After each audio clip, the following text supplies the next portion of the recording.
e é uma alegria tê-lo em nosso meio. Vamos orar. Deus de amor, Deus de paz, Deus de misericórdia, louvado, exaltado, glorificado, Senhor Deus, tenha sido o teu nome. Deus, em nome de Jesus, obrigado. Obrigado porque o Senhor é bom. Obrigado, Deus, porque vamos te servir, ouvimos a tua voz. Obrigado, Senhor. Obrigado, Deus, pela vida do teu servo, pastor Anderson, sua família, sua igreja. Obrigado porque o Senhor tem o usado de maneira extraordinária. Te pedimos, Deus, em nome de Jesus, continua abençoando o teu servo. Usa-o para a tua glória. Fala conosco, fica conosco e perdoa os nossos pecados. Te pedimos, Deus, em nome de Jesus Cristo, o teu Filho amado, aquele que vive e reina para sempre. Amém. Meus irmãos, boa noite, a graça e paz, amém? Amém. Meus queridos, eu me sinto honrado, chegando na associação itapetinguense, já recebendo um convite para ser o orador na última associação agora de 2023. Agradecer o convite feito pelo pastor Firmino, pastor Wellington. Tive a honra, meus irmãos, como ele falou, de ser seu professor. E o Wellington sempre foi um aluno aplicado, né? Se os irmãos não sabiam disso, estão sabendo agora. Sempre foi um aluno aplicado e uma presença muito agradável na sala de aula, né? Das vezes que ele não ia, não era a mesma aula. Então sempre foi uma presença muito agradável no trato, no convívio, nas perguntas e nas dificuldades que ele nos trazia em sala de aula. Eu fico muito honrado por termos feito uma amizade há tanto tempo e agora ter ele reencontrado. Então, muito satisfeito. Agradecer a vida de Joel Ribeiro também, pelo contato, e João Solon. E meus irmãos, eu quero trazer aqui uma palavra de agradecimento ao nosso irmão José. Irmão José, Deus te abençoe. Recepcionista da igreja do mais alto calibre, me atendeu com a educação, me informou onde era a área da igreja para me dirigir, podia ser por aqui, pela lateral. Deus te abençoe, meu irmão, que Deus lhe use a cada dia para receber os visitantes da igreja com um sorriso e com um coração tão caloroso, viu? Deus abençoe a sua vida. É José mesmo, né? Ah, sim, o pessoal riu aí, eu disse isso é errado não. Meus irmãos, o tema dessas 3 mensagens, proclamando a verdade ao mundo, nós vamos trabalhar em 3 vertentes.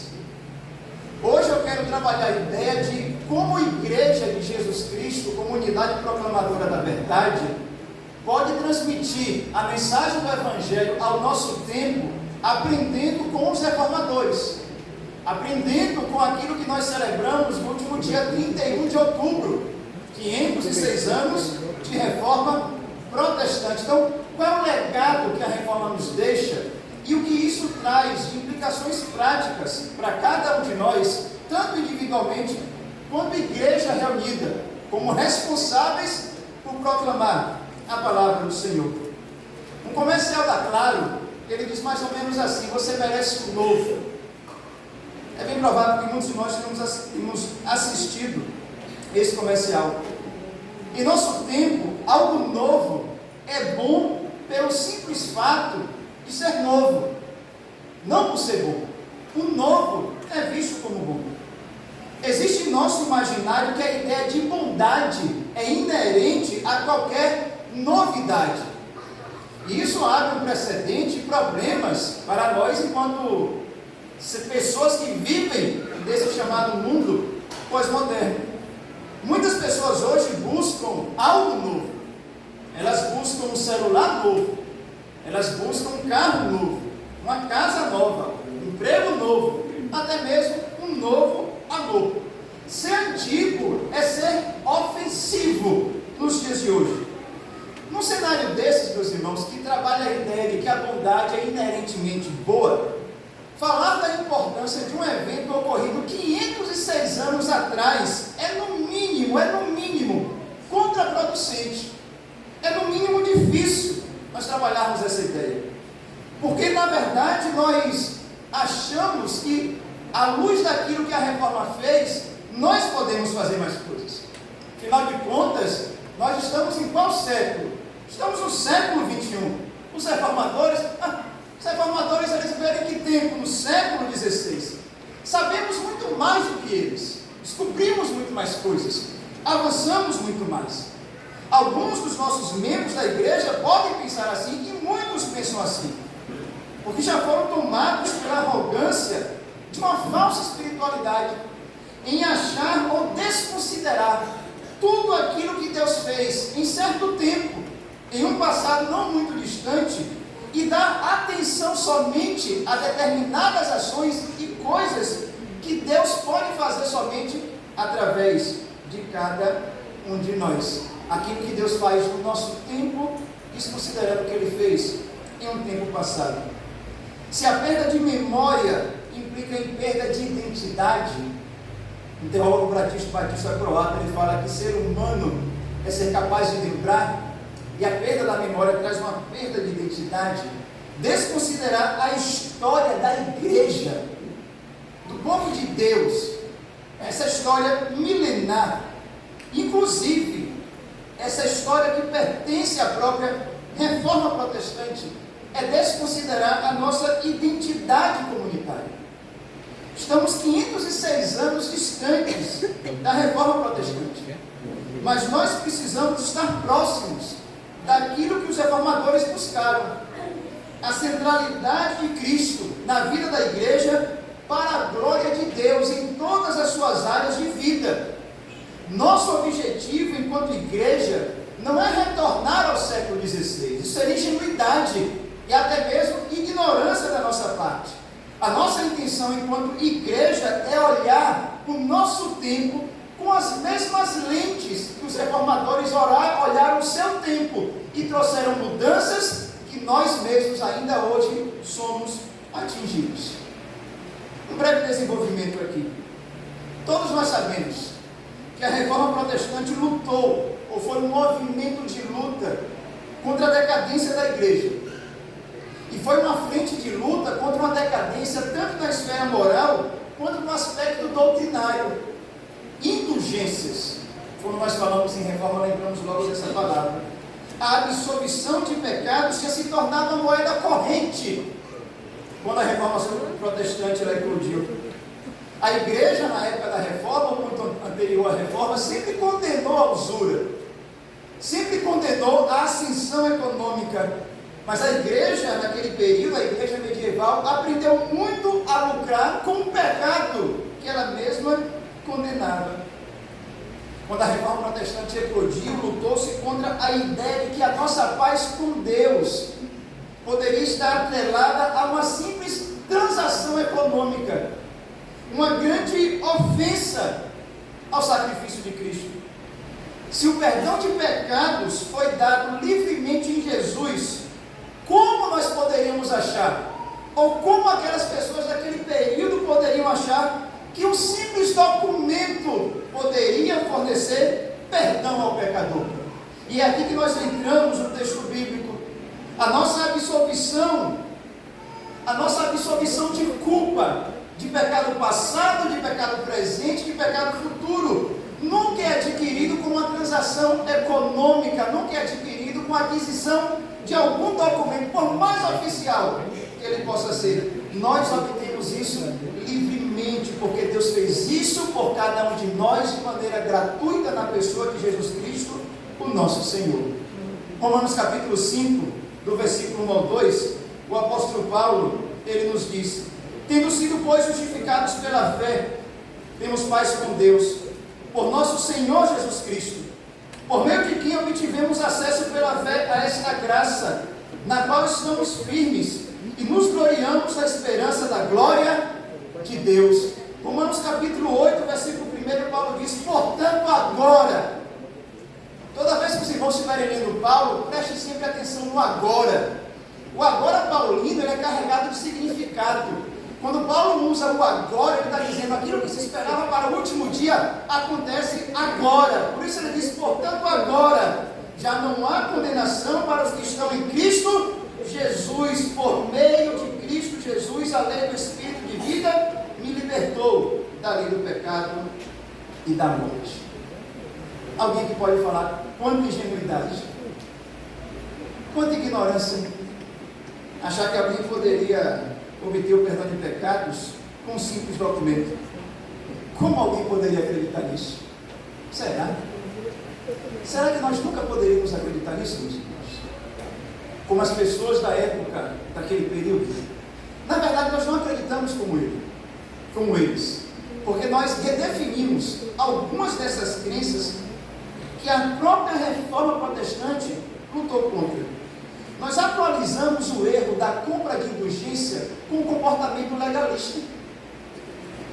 Muitas pessoas, de maneira irrefletida, acham que são salvas por causa do seu comportamento. Não adquirem o documento, mas pensam que é o comportamento delas que faz com que elas sejam salvas. Não aquilo que Cristo fez, mas aquilo que elas fazem.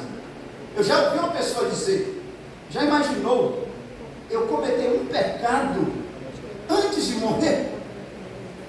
Eu estou perdido. Mas peraí, como assim? Você errou antes de dar o último suspiro e se encontra perdido? Quer dizer que é o seu comportamento que lhe mantém salvo ou o seu comportamento indica que você é salvo? Será que muitos de nós estamos redefinindo o comportamento medieval e ainda achando que nós estamos mantendo o entendimento bíblico e todo o legado que a reforma protestante ela nos deu? A nossa salvação, meus irmãos, ela não depende do que fazemos, ela depende do que Cristo fez. O que Ele fez é perfeito, completo e eficaz. Se Ele nos salvou quando entregamos a nossa vida a Jesus Cristo, para todo sempre Ele nos salvará. Ou nós entendemos isso, ou nós mantemos isso, ou não há como nós proclamarmos essa verdade de Deus para o mundo. Nós não somos aceitos por Deus pela fé para sermos agora mantidos por causa do nosso comportamento. Nós não começamos a ser salvos acreditando pela fé no Evangelho para depois disso sermos mantidos por nossas obras. Muito pelo contrário. Quando Cristo olha para cada um aqui, para mim, para você, para cada um de nós, o que é que Ele vê? Ele não vê minha identidade, Ele não vê o meu RG. Quando Ele olha para mim, Ele me vê em Cristo. Filipenses 3, versículo 9, Paulo diz: eu quero ser encontrado em Cristo, achado em Cristo. Quando Ele olha para mim, Ele não me vê, Ele vê o que Cristo fez no meu lugar. Meus irmãos, nós não compramos um documento, indulgência, mas vivemos como se tivéssemos um. Nossa bondade, nossa posição na igreja, nossa vida de oração, nossa leitura da Bíblia, ou qualquer coisa semelhante. Esse tipo de comportamento não tem Cristo como Salvador. A pessoa que está nutrindo esse tipo de comportamento faz de si mesmo Salvador para si. Ao invés de confiar em Cristo, confia em si. Ao invés da sua fé estar voltada para Cristo, ela confia em sua fé. Ao invés da sua confiança ser depositada e descansada em Cristo, é uma confiança que se descansa em si mesmo, no seu comportamento, naquilo que ela faz. Uma determinada música conhecida diz mais ou menos assim: se eu me humilhar diante do teu altar e sacrificar aquilo que me custar, tu inclinarás os teus ouvidos ao meu clamor. Uma relação meramente contratual, muito semelhante a uma compra de indulgência. Eu poderia dizer que essa parte dessa canção é uma completa blasfêmia ao sacrifício de Cristo. Deus não nos dá algo porque nós entregamos algo para Ele. Isso é o paganismo que entende. A razão de Deus nos dar algo é porque Deus já nos deu tudo aquilo que Ele tinha de mais importante: seu Filho, Jesus Cristo, o nosso Senhor.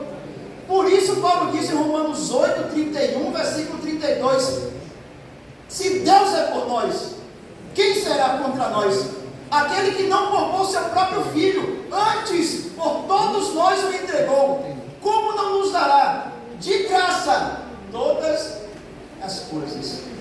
Se você tem alguma coisa hoje, não é porque você fez algo para Deus, é porque Deus é misericordioso.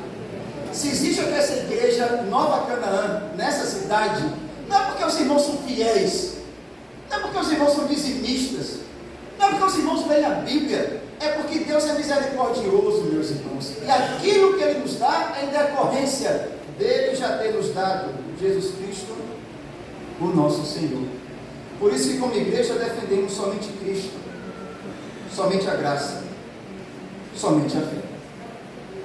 A reforma protestante ela foi um resgate da importância da Bíblia, da pregação como meio de Deus salvar as pessoas e edificar a sua igreja. Na época da reforma, a Bíblia ela foi exposta por aquilo que ela é: palavra inspirada de Deus.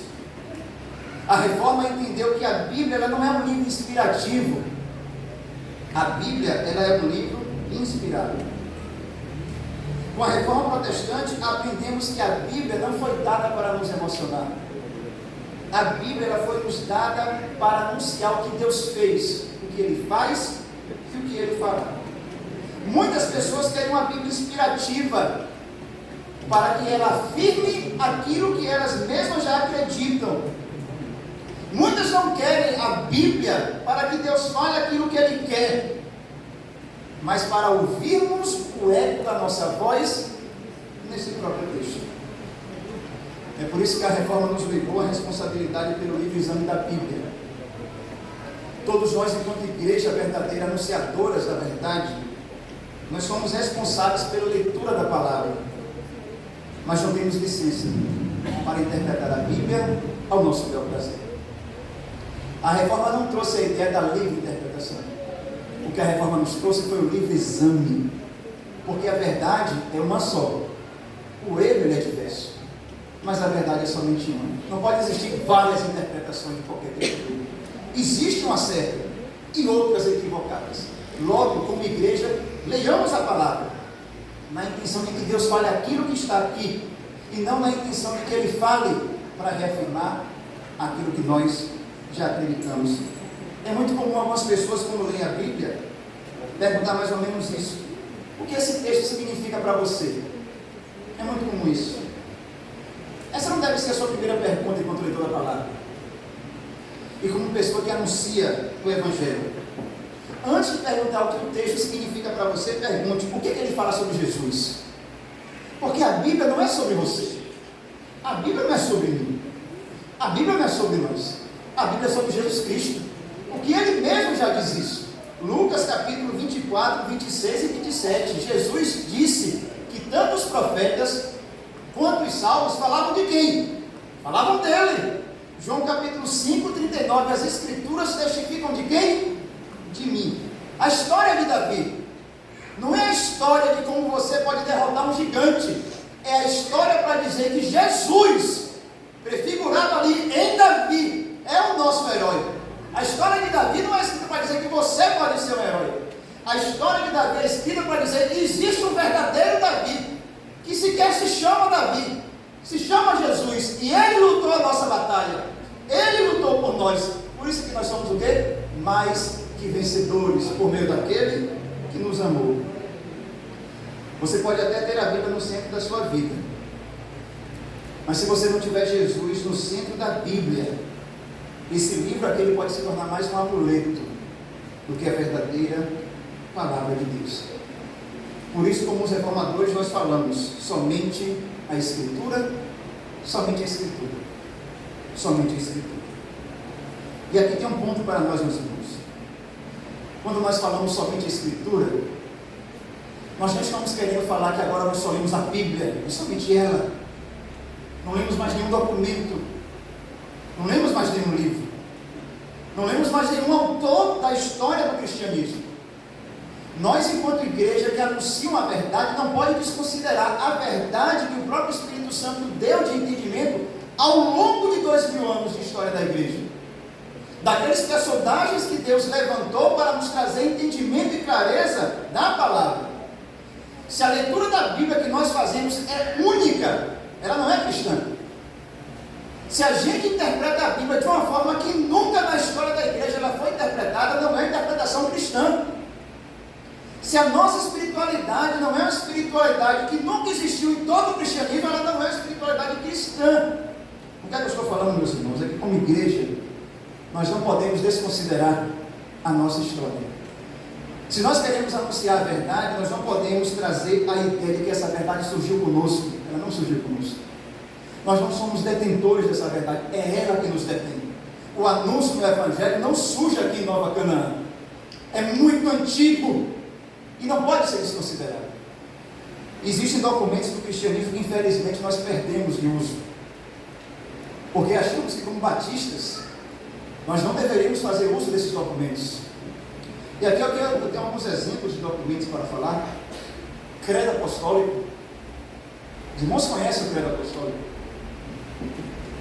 Termina que hora? Não, 8h53, mais 7 minutos aqui, meus irmãos, fique tranquilo aí. Credo apostólico. Creio em Deus Pai Todo-Poderoso, Criador dos céus e da terra. Início do cristianismo. Um documento oficial da igreja. Credo de Nicéia 325. Amplia o credo apostólico. Credo de Atanásio, século V ou VI. Traz toda uma redefinição do entendimento da Trindade de maneira teológica e poética. Mas aí você pode falar, nós somos batistas. Não usamos isso. É verdade. Não usamos mais. Mas na nossa raiz histórica sempre fizemos uso desses documentos. Um pastor batista particular, os batistas sempre surgiram esses dois grupos, particular e geral, chamado Hércules Polis. Ele morreu em 1702. Em 1680 ele produziu um chamado Catecismo Ortodoxo, que é um conjunto de perguntas e respostas para a memorização dos cristãos. E ele disse para a sua igreja, no século XVII, a igreja que ele mesmo pastoreava, que esses 3 credos deveriam ser cridos e abraçados pelos cristãos. E aí ele vai falar que esses 3 credos possuem coisas necessárias nas quais um homem cristão deve crer. Mas aí você pode não se dar por satisfeito. Não, mas só somente um pastor batista. Ele saiu da curva, pronto, fique tranquilo. Os batistas gerais, de maneira muito completa, no século XVII, sempre recorreram a esses credos, como uma identidade não somente batista, denominacional, mas uma identidade cristã, para entender que o nosso cristianismo está para além das nossas amarras denominacionais, e que nós nos diminuímos quando não recorremos a esses documentos iniciais da história da igreja. E um desses pastores é chamado Thomas Grant. A época dele é 1634, 1692. Ele foi o primeiro pastor a criar uma teologia sistemática batista em toda a nossa história. E aí ele diz assim para a sua comunidade local, abrindo aspas: uma vez que tem havido muitas confissões de fé publicadas, em meio a elas reputamos o credo apostólico e o niceno, como que parecem ser de mais venerável estima para a antiguidade. E pela solidez da questão, que possui excelente concisão, declaramos ao mundo por meio deste que assentimos com esses conteúdos, pois os achamos digeridos e compreendidos nesses artigos que seguem, para que todos os homens possam saber que não somos criadores ou fomentadores de novidades ou de novas doutrinas. E aí ele vai concluir que esses credos são, na verdade, um meio para prevenir a heresia na doutrina. Para finalizar, a nossa responsabilidade enquanto igreja, que tem todo um legado da Reforma Protestante. Cada geração aqui, meus irmãos, sofre influência do seu próprio tempo. Se você tem 50 anos, você sofre influência desse tempo. Se você tem 10, você sofre influência desse tempo. Não há como nós não sofrermos a influência de qualquer tempo. Cada geração vai ter a sua responsabilidade de aplicar a palavra de Deus aos dilemas do seu próprio tempo. Nós temos muitos dilemas, onde a palavra de Deus precisa assim ser aplicada. Os reformadores, eles fizeram isso. Deus espera mesmo em nós aplicarmos a solidez da palavra de Deus aos dilemas da nossa época. E aqui está um problema. Quando nós perguntamos qual o horizonte de expectativa da maior parte dos cristãos, o que é que eles dizem? Saúde, dinheiro, felicidade. O mesmo horizonte de expectativa de qualquer não cristão. Não muda nada. Uma mera fé declarada, mas ainda não vivida. Infelizmente, uma marca da piedade evangélica atual é o fascínio pelo seu ego. Nós somos ególatras. Nós temos um fascínio por nós mesmos, por nossa qualidade de vida, pela construção do nosso sucesso e e da nossa própria profissão. Nós somos uma geração consumista. E esse consumo, infelizmente, tem moldado quem somos sem percebermos. Como se estivéssemos passando por uma descristianização sem sequer sabermos. O consumidor, ele quer sempre ser satisfeito. O consumidor, ele quer sempre conforto. Pois ele está sempre preocupado consigo. A relação que o consumidor é, se ele é satisfeito, ele fica. Se não há satisfação, ele sai. Deus, ele não nos chama para sermos consumidores. Deus, ele nos chama para termos compromisso inegociável com Ele. Deus, ele nos chama para termos Ele mesmo como nosso próprio horizonte de expectativa. Expectativa em todas as áreas do nosso viver. Deus, ele nos chama para não nos preocuparmos se aquilo que nós fazemos vai nos trazer felicidade. Deus, ele nos chama para nos preocuparmos se aquilo que fazemos agrada a Ele ou não. Esse é o nosso chamado. Meus queridos, Deus chama cada um de nós para fazermos tudo para a sua glória. Deus nos chama para fazermos tudo para a sua importância e não para o engrandecimento do nosso nome, seja individual ou coletivo. Trocando em miúdos, é o que Paulo fala em Romanos 11, 33 e 36, ó profundidade das riquezas, tanto da sabedoria como do conhecimento de Deus, quão insondáveis são os seus juízos, quão inescrutáveis os seus caminhos. Quem conheceu a mente do Senhor? Quem foi o seu conselheiro? Quem primeiro deu a Ele para que Ele seja recompensado? Porque dele, por Ele e para Ele são todas as coisas. A Ele, pois, a glória eternamente. Amém. Como comunidade que guarda um dos legados da reforma, precisamos proclamar a plenos pulmões somente a glória de Deus. Somente a glória de Deus. Somente a glória de Deus. Que Ele, pois, nos abençoe no seu Senhor. Eu disse ao irmão Ademir assim: olha, você canta e eu te ajudo.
Louvamos ao Senhor por essa oportunidade de estarmos reunidos aqui neste lugar. Como foi bom, irmãos, estar junto com você, podermos louvar a Deus, celebrar o seu nome.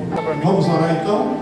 Que a graça de nosso Senhor e Salvador Jesus Cristo, que o amor eterno do nosso Deus e Pai, que a comunhão e a santa consolação do Espírito do Senhor sejam com todos nós reunidos neste lugar e com todo o povo de Deus espalhado pela face da terra, desde agora e para todo sempre. Amém. Excelente noite, que Deus o abençoe e até breve, até amanhã, às 9 horas, se Deus assim nos permitir.